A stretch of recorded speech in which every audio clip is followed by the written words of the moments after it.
क्या आप मोबाइल बंद कर देंगे, स्विच ऑफ, और वही हाँ।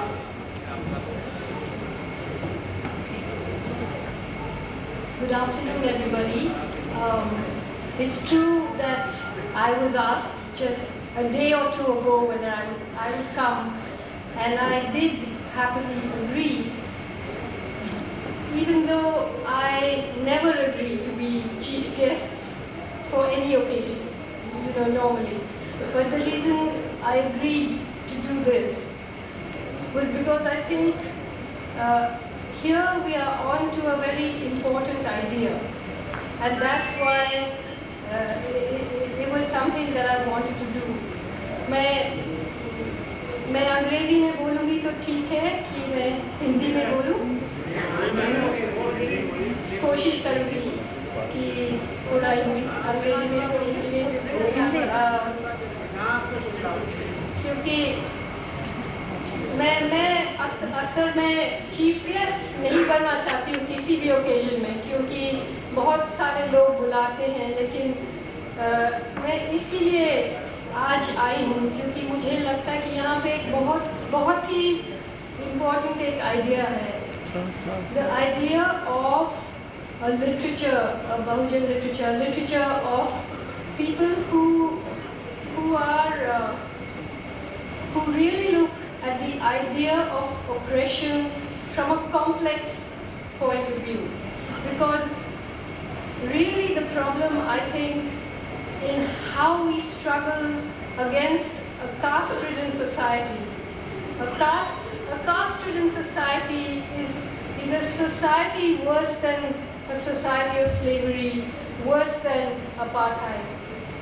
A society that claims that this hierarchy of injustice is institutionalized in its scriptures. So how do you possibly fight that?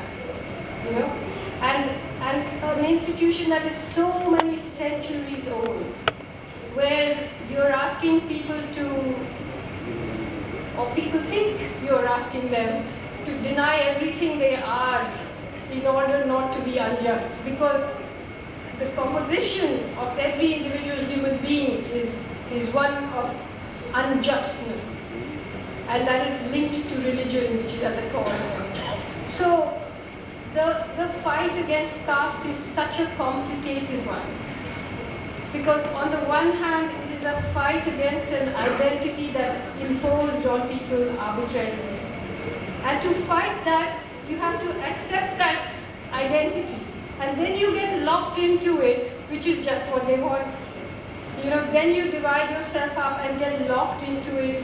They pit, the Dalits against the Muslims, the OBCs against the Dalits, the Christian against the Adivasi. And inhabiting those identities that have been forced on us, we quarrel with each other, and we actually play out exactly what caste was meant for. The most demonically clever system of administration, where it isn't that the people at the top have to control the people at the bottom, but you create a division and then you make all of them fight with each other, right? And so how are we to fight this with anger, while at the same time always holding in our hearts the idea of justice? Not just the anger against injustice, but the idea of justice, the idea of love, the idea of beauty, of music, of literature. How do we not become bitter, small people? Because that's what they want us to become. And so I believe that the idea of literature, of a Bahujan literature, a literature where every kind of oppression, and it doesn't have to be just caste oppression, there are so many different kinds of oppression, but we cannot ever look away at what is the structure of this society, which is a society whose engine is based on caste, a society whose politics, whose ideas, everything runs on the basis of caste. But that doesn't mean it doesn't run on the basis of class.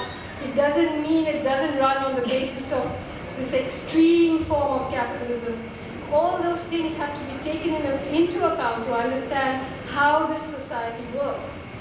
So that is why I think we have to look at literature as the means by which we can understand this complexity.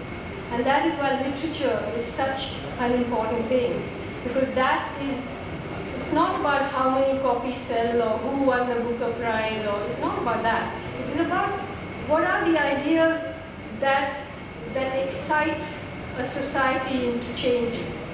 So that is why I was so happy to accept this, because I think this room and the people here have the right idea. And that a great idea is worth a lot in today's world.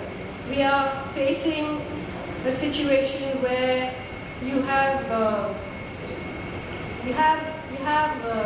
the BJP and RSS now involved in their Ghar Wapsi.